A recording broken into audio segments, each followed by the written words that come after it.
Hi everyone, welcome to a new video. ഇന്നത്തെ വീഡിയോയിൽ നമ്മൾ ഡിസ്കസ് ചെയ്യുന്നത് the preparation of trading account, profit loss account and balance sheet. Because last കുറച്ച് വീഡിയോസിൽ നമ്മൾ ഡിസ്കസ് ചെയ്തത് conversion of single entry system into double entry system. അതായത് ഒരു കമ്പനിയുടെ ഫിനാൻഷ്യൽ പെർഫോമൻസ് മനസ്സിലാക്കാനും അതിന്റെ അക്യുറേറ്റ് ആയിട്ടുള്ള പ്രോഫിറ്റ് ഓർ ലോസ് അതേപോലെ തന്നെ ഫിനാൻഷ്യൽ പൊസിഷൻ ഒക്കെ കണ്ടെത്താൻ വേണ്ടിയിട്ട് ഒരു കമ്പനിക്ക് ഏത് സിസ്റ്റം ഫോളോ ചെയ്യുന്നതാണ് ബെറ്റർ, നമ്മൾ ഡബിൾ എൻട്രി സിസ്റ്റം ഫോളോ ചെയ്യുന്നതാണ് ബെറ്റർ. സോ നിലവിൽ സിംഗിൾ എൻട്രി സിസ്റ്റം ഫോളോ ചെയ്തുകൊണ്ടിരിക്കുന്ന ഒരു കമ്പനിക്ക് എങ്ങനെ അത് ഡബിൾ എൻട്രി സിസ്റ്റത്തിലേക്ക് കൺവേർട്ട് ചെയ്യാം എന്നതിന്റെ തിയറി പാർട്ടും ആൻഡ് അങ്ങനെ നമ്മൾ ഡബിൾ എൻട്രി സിസ്റ്റത്തിലേക്ക് കൺവേർട്ട് ചെയ്യുമ്പോൾ നമുക്ക് ചില മിസ്സിംഗ് ഇൻഫർമേഷൻസ് ഉണ്ടായിരിക്കും, ഒരുപാട് ഇൻഫർമേഷൻസ് നമുക്ക് അൺഅവൈലബിൾ ആയിരിക്കും. സോ അതെങ്ങനെയൊക്കെ കണ്ടെത്താം എന്നുള്ള കാര്യങ്ങളാണ് നമ്മൾ ലാസ്റ്റ് കുറച്ച് വീഡിയോസിൽ ഡിസ്കസ് ചെയ്തത്. സോ ഇനി എന്ത് ചെയ്യാം, നമുക്ക് പുതിയ മെത്തേഡ് അഥവാ ഡബിൾ എൻട്രി സിസ്റ്റം പ്രകാരം എങ്ങനെ ഒരു കമ്പനിയുടെ പ്രോഫിറ്റ് ഓർ ലോസ് അതേപോലെ തന്നെ കമ്പനിയുടെ ഫിനാൻഷ്യൽ പൊസിഷൻ കണ്ടെത്താൻ വേണ്ടിയിട്ട് അതിന്റെ ബാലൻസ് ഷീറ്റ് എങ്ങനെ പ്രിപ്പയർ ചെയ്യാൻ നോക്കാം. സോ നമുക്ക് എന്ത് ചെയ്യാം, നേരിട്ട് ക്വസ്റ്റ്യനിലേക്ക് കടക്കാം. ക്വസ്റ്റ്യൻ കുറച്ച് ലെങ്തി ആയിരിക്കും. സോ ക്വസ്റ്റ്യനിൽ പറയുന്ന കാര്യങ്ങൾ ഡീറ്റെയിൽ ആയിട്ട് മനസ്സിലാക്കാം. നമുക്ക് ക്വസ്റ്റ്യൻ ഐഡന്റിഫൈ ചെയ്യണം. ക്വസ്റ്റ്യനിൽ തന്നിട്ടുള്ള ഓരോ ഐറ്റംസും ഏതെല്ലാം അക്കൗണ്ടിൽ അല്ലെങ്കിൽ ഏതെല്ലാം അക്കൗണ്ടിൽ പ്രിപ്പയർ ചെയ്യാൻ നമുക്ക് ആവശ്യമാണ്. അതേപോലെ തന്നെ എന്തെങ്കിലും മിസ്സിംഗ് ഇൻഫർമേഷൻസ് ഉണ്ടെങ്കിൽ നമുക്കത് കണ്ടെത്താൻ അല്ലെങ്കിൽ അത് കണ്ടെത്തുന്നതുമായി ബന്ധപ്പെട്ട ആ ഡാറ്റാസ് അവൈലബിൾ ആണെങ്കിൽ നമുക്ക് ആ മിസ്സിംഗ് ഇൻഫർമേഷൻസും കണ്ടെത്തേണ്ടതായിട്ട് വരും. സോ എന്ത് ചെയ്യാം, നേരിട്ട് ക്വസ്റ്റ്യൻ നോക്കാം. So this is our question.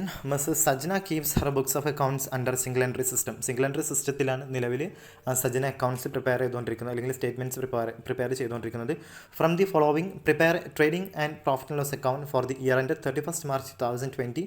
Accounting year financial year അവസാനിക്കുന്നത് 31st March 2020ലാണ്. So 1st April 2019 to 31st March 2020 വരെയുള്ള അക്കൗണ്ടിങ് ഇയറിലെ profit and loss account, trading account and also together with balance sheet as on that date. Balance sheet കൂടി ആ ഒരു വർഷത്തെ prepare ചെയ്യാൻ പറഞ്ഞിട്ടുണ്ട്. ദെൻ പിന്നെ പറഞ്ഞിട്ടുള്ളത് cash book analysis shows the following. താഴെ കുറച്ച് അഡീഷണൽ ഇൻഫർമേഷൻസ് തന്നിട്ടുണ്ട് on related to cash book. So first item is interest charges. Interest charges എന്ന് മാത്രമേ പറഞ്ഞിട്ടുള്ളൂ. അത് റിസീവ്ഡ് ആണോ പേയ്മെൻ്റ് ആണോ എന്ന് സ്പെഷ്യലി മെൻഷൻ ചെയ്തിട്ടില്ല. അങ്ങനെ സ്പെഷ്യൽ മെൻഷൻസ് ഇല്ല എങ്കിൽ നമുക്കത് എക്സ്പെൻസ് ആയിട്ടാണ് കൺസിഡർ ചെയ്യേണ്ടത്. So next item, so interest charges is an expense.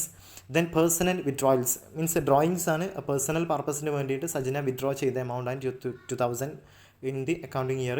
The next staff salaries ഉണ്ട് 8500. Another one is other business expenses.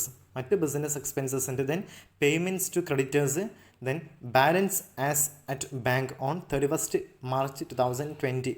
Bank balance 31st March, അതായത് ഇയർ എൻഡിങ്ങിലെ ക്ലോസിംഗ് ബാലൻസ് തന്നിട്ടുണ്ട്. Then cash in hand on 31st March 2020. അതേപോലെ തന്നെ year എൻഡിങ്ങിലെ cash in ഹാൻഡിൻ്റെ ബാലൻസും തന്നിട്ടുണ്ട്. Then received from debtors and another one is cash sales. So ആ ഒരു accounting ഇയറിലെ പ്രധാനപ്പെട്ട ചെലവുകളും വരുമാനങ്ങളും ക്യാഷിൻ്റെയും ബാങ്കിൻ്റെയും ബാലൻസസ് ആണ് തന്നിട്ടുള്ളത്. സോ ലാസ്റ്റ് നമ്മൾ മിസ്സിംഗ് ഇൻഫർമേഷൻസിൻ്റെ കാൽക്കുലേഷൻ പറഞ്ഞ സമയത്ത് നമ്മൾ ക്യാഷ് ബുക്കിൻ്റെ പ്രിപ്പറേഷൻ ഡിസ്കസ് ചെയ്തിട്ടുണ്ടായിരുന്നു ഫൈനലി ലാസ്റ്റ്. സോ നമുക്ക് എന്ത് ചെയ്യണം, യൂഷ്വലി നമുക്ക് ഇമ്പോർട്ടൻ്റ് ആയിട്ട് പ്രിപ്പയർ ചെയ്യാനുള്ളത് trading, profit and loss account and balance ഷീറ്റാണ്. സോ അതിൻ്റെ മുൻപായിട്ട് നമുക്ക് ചില ഇൻഫർമേഷൻസ് നമ്മൾ പഠിച്ച പ്രകാരം നമുക്ക് കണ്ടെത്തേണ്ടതായിട്ടുണ്ട്. സോ ഫസ്റ്റ് നമ്മൾ എന്ത് ചെയ്യേണ്ടതായിട്ട് വരും, ഒരു ക്യാഷ് ബുക്ക് നമുക്ക് പ്രിപ്പയർ ചെയ്യേണ്ടതായിട്ട് വരും. സോ അതിലേക്കുള്ള ഇൻഫർമേഷൻസ് ആണ് ഈ തന്നിട്ടുള്ളത്. ദെൻ നെക്സ്റ്റ് തന്നിട്ടുള്ളത് ഫർദർ ഡീറ്റെയിൽസ് അവൈലബിൾ. പിന്നെ കുറച്ച് ഓപ്പണിംഗ് ബാലൻസസും ക്ലോസിംഗ് ബാലൻസസും തന്നിട്ടുണ്ട്.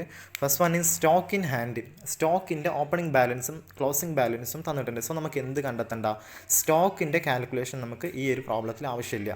സോ ഇനിയുള്ളത് debtors account, creditors account, then bills payable account, bills receivable account ഒക്കെയാണ് നമ്മൾ പ്രധാനമായിട്ട് ഡിസ്കസ് ചെയ്ത മറ്റ് ചില ടോപ്പിക്സ്. സോ അതിൽ നമുക്ക് സ്റ്റോക്കിൻ്റെ കാൽക്കുലേഷൻ ചെയ്യേണ്ട ആവശ്യമില്ല, ബിക്കോസ് സ്റ്റോക്കിൻ്റെ ഓപ്പണിങ്ങും അതേപോലെ തന്നെ ക്ലോസിംഗ് ബാലൻസസും നമുക്ക് ഇവിടെ അവൈലബിൾ ആണ്. നെക്സ്റ്റ് വൺ ഈസ് ക്രെഡിറ്റേഴ്സിൻ്റെ ഓപ്പണിംഗ് ബാലൻസും ക്ലോസിംഗ് ബാലൻസും തന്നിട്ടുണ്ട്.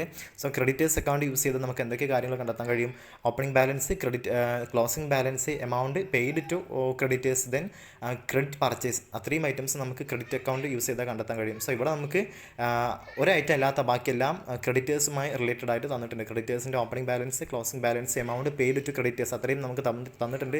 സോ നമ്മൾ ആലോചിക്കേണ്ട ഒരു ഐറ്റം എന്താണ്, നമുക്ക് പർച്ചേസ് തന്നിട്ടില്ല. സോ നമുക്ക് we have to prepare the creditors account to find out the purchase. The next one is debtors. Amount 22,000 and 30,000. അതായത് നമ്മുടെ ഓപ്പണിംഗ് ബാലൻസും ക്ലോസിംഗ് ബാലൻസും തന്നിട്ടുണ്ട് നമ്മുടെ ഡെപ്റ്റേഴ്സിൻ്റെ. And there is also cash sales also is given. നമ്മുടെ cash സെയിൽസും തന്നിട്ടുണ്ട്. സോ ടോട്ടൽ സെയിൽസ് എന്ന് വെച്ചാൽ എന്താണ്, cash sales plus credit sales ആണ്. സോ നമുക്ക് എന്ത് ചെയ്യേണ്ടതായിട്ട് വരും, നമ്മുടെ ഡെപ്റ്റേഴ്സ് അക്കൗണ്ടും പ്രിപ്പയർ ചെയ്യേണ്ടതായിട്ട് വരും. ബിക്കോസ് നമുക്ക് എന്ത് വന്നിട്ടില്ല, ക്രെഡിറ്റ് സെയിൽസ് ഒരു ഐറ്റം നമുക്ക് കണ്ടെത്തേണ്ടതായിട്ട് വരും. സോ നമുക്ക് എന്ത് ചെയ്യണം, ആ ഒരു ഐറ്റത്തിന് കണ്ടെത്താൻ വേണ്ടിയിട്ട് നമ്മുടെ ഡെപ്റ്റേഴ്സ് അക്കൗണ്ടും പ്രിപ്പയർ ചെയ്യണം.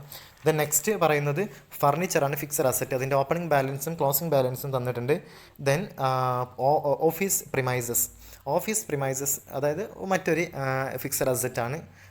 ദെൻ തന്നിട്ടുള്ളത് provide 5% interest on X capital balance on first April 2019. അതാണ് നമ്മുടെ ഇയർ ബിഗിനിങ് ആണ്. നമ്മുടെ ഇയർ എൻഡിങ് 31 മാർച്ച് 2020 ആണ് ഇവിടെ തന്നിട്ടുള്ളത്. ആ വർഷത്തെ ഓപ്പണിംഗ് ബാലൻസിൻ്റെ മുകളിൽ നമ്മളെ ആരാണ് നമ്മുടെ ബിസിനസ് നടത്തിക്കൊണ്ട് പോകുന്ന അല്ലെങ്കിൽ ആരുടെ ക്യാപിറ്റലാണ് ഇവിടെ ഇൻവെസ്റ്റ് ചെയ്തിട്ടുള്ളത്. നമുക്ക് എക്സിൻ്റെ ക്യാപിറ്റൽ മീൻസ് ഇവിടെ സജന തന്നെയാണ് ഉദ്ദേശിക്കുന്നത്. സജനയുടെ ഓപ്പണിംഗ് ക്യാപിറ്റലിൻ്റെ മുകളിൽ എന്ത് ചെയ്യുന്നുണ്ട്, ഒരു 5% അവർ ഇൻട്രസ്റ്റ് ഈടാക്കുന്നുണ്ട് ക്യാപിറ്റലിൻ്റെ മുകളിൽ. ദെൻ നെക്സ്റ്റ്, സോ നമുക്ക് ഈ ഒരു ക്വസ്റ്റ്യനിൽ അപ്പോൾ പ്രത്യേകത എന്ന് വെച്ചാൽ ഇവിടെ എന്ത് തന്നിട്ടില്ല, നമ്മുടെ ക്യാപിറ്റലിനെ പറ്റി പ്രത്യേകിച്ച് ഒന്നും മെൻഷൻ ചെയ്തിട്ടില്ല. അതുകൊണ്ട് നമുക്ക് എന്ത് ചെയ്യണം, ഓപ്പണിംഗ് ക്യാപിറ്റൽ ഞാൻ പറഞ്ഞിട്ടുണ്ട്, നമ്മുടെ ഡബിൾ എൻട്രി സിസ്റ്റം പ്രകാരം നമുക്ക് ഓപ്പണിംഗ് ക്യാപിറ്റലാണ് കണ്ടെത്തേണ്ടത്. ക്ലോസിംഗ് ക്യാപിറ്റൽ നമുക്കിവിടെ പ്രസക്തിയില്ല, അല്ലെങ്കിൽ നമ്മുടെ ഡബിൾ എൻട്രി സിസ്റ്റം പ്രകാരം നമുക്ക് ക്ലോസിംഗ് ക്യാപിറ്റൽ ആവശ്യമില്ല. സോ ഓപ്പണിംഗ് ക്യാപിറ്റൽ കണ്ടെത്തേണ്ടതായിട്ട് വരും. സോ അതിനുവേണ്ടി നമുക്ക് എന്ത് ചെയ്യണം, opening statement of affairs prepare ചെയ്യണം. So opening statement of affairs prepare ചെയ്യാൻ നമുക്ക് opening balances of assets and liabilities തന്നിട്ടുണ്ട്. So we can easily find out. So നമുക്ക് opening statement of affairs, debtors account, creditors account, cash book ഒക്കെ prepare ചെയ്യണം. പിന്നെ ശ്രദ്ധിക്കേണ്ട ഒരു കാര്യം, ഈ ക്വസ്റ്റ്യൻ്റെ ബിൽസ് റിസീവബിൾ, ബിൽസ് പേയബിൾ അതുമായി റിലേറ്റഡ് ആയിട്ടുള്ള ഒരു ഐറ്റംസും തന്നിട്ടില്ല. സോ എന്ത് ചെയ്യണ്ട, നമുക്ക് അത് ആ ഒരു 2 അക്കൗണ്ട് പ്രിപ്പയർ ചെയ്യണ്ട. Then next, provide ₹1500 for doubtful ഡെപ്റ്റ്. അതായത് എന്താണ്, നമുക്ക് ഇറിക്കവറബിൾ ആയിട്ടുള്ള ഡെപ്റ്റാണ്. നമ്മൾ മുൻപ് പല ക്വസ്റ്റ്യനിൽ ഡിസ്കസ് ചെയ്തിട്ടുണ്ട്. ബാഡ് ഡെപ്റ്റ് പോലത്തെ ഇറിക്കവറബിൾ ആയിട്ടുള്ള ഡെപ്റ്റ് ഉണ്ട്. സോ 1500 നമുക്ക് ഒഴിവാക്കേണ്ടതായിട്ട് വരും, മീൻസ് ലെസ് ചെയ്യേണ്ടതായിട്ട് വരും നമ്മുടെ ടോട്ടൽ ഡെപ്റ്റേഴ്സിന്. Then 5% depreciation on all fixed assets. Fixed അസറ്റിൻ്റെ മുകളിൽ 2 ഫിക്സഡ് അസറ്റിൻ്റെ അതിൻ്റെ മുകളിൽ നമുക്ക് എന്ത് ചെയ്യണം, ഡിപ്രീസിയേഷൻ പ്രൊവൈഡ് ചെയ്യണം. Then 5% group commissions to staff has to be provided for on net profit after meeting all expenses and the commission. നമുക്ക് എന്ത് ചെയ്യണം, നെറ്റ് പ്രോഫിറ്റിൻ്റെ മുകളിൽ നമ്മൾ 5% ഗ്രൂപ്പ് കമ്മീഷൻ പ്രൊവൈഡ് ചെയ്യണം സ്റ്റാഫിന്. സോ അത് കണ്ടെത്തേണ്ടത് ആഫ്റ്റർ മീറ്റിംഗ്, നമ്മുടെ ഗ്രോസ് പ്രോഫിറ്റിൽ നിന്ന് എല്ലാ എക്സ്പെൻസസും after meeting all expenses and the commission. അതായത് നമ്മളിപ്പോൾ കണ്ടെത്താൻ ഉദ്ദേശിക്കുന്ന കമ്മീഷനും പ്ലസ് മറ്റെല്ലാ എക്സ്പെൻസസും ലെസ് ചെയ്തതിൻ്റെ ശേഷമുള്ള ബാലൻസിൻ്റെ മുകളിലാണ് നമുക്ക് എന്ത് ചെയ്യേണ്ടത്, ഈ പറഞ്ഞ 5% കമ്മീഷൻ കൊടുക്കേണ്ടത്. സോ അതുമായി നമുക്ക് ഒരു എക്സ്ട്രാ കാൽക്കുലേഷൻ വരുന്നുണ്ട്, നമുക്കത് ക്വസ്റ്റ്യൻ ആൻസർ ചെയ്യുന്ന സമയത്ത് ഡിസ്കസ് ചെയ്യാം. സോ ഇത്രയാണ് നമ്മുടെ ഒരു ക്വസ്റ്റ്യൻ. സോ നമുക്ക് എന്തെല്ലാം അക്കൗണ്ടുകൾ പ്രിപ്പയർ ചെയ്യണം, ഏതിന് മുൻപ് trading, profit loss account, balance ഷീറ്റിന് മുമ്പ് നമുക്ക് cash book, opening statement of affairs, debtors account and creditors അക്കൗണ്ടുകളൊക്കെ നമുക്ക് പ്രിപ്പയർ ചെയ്യണം. സോ നമുക്ക് ആൻസറിലേക്ക് കടക്കാം.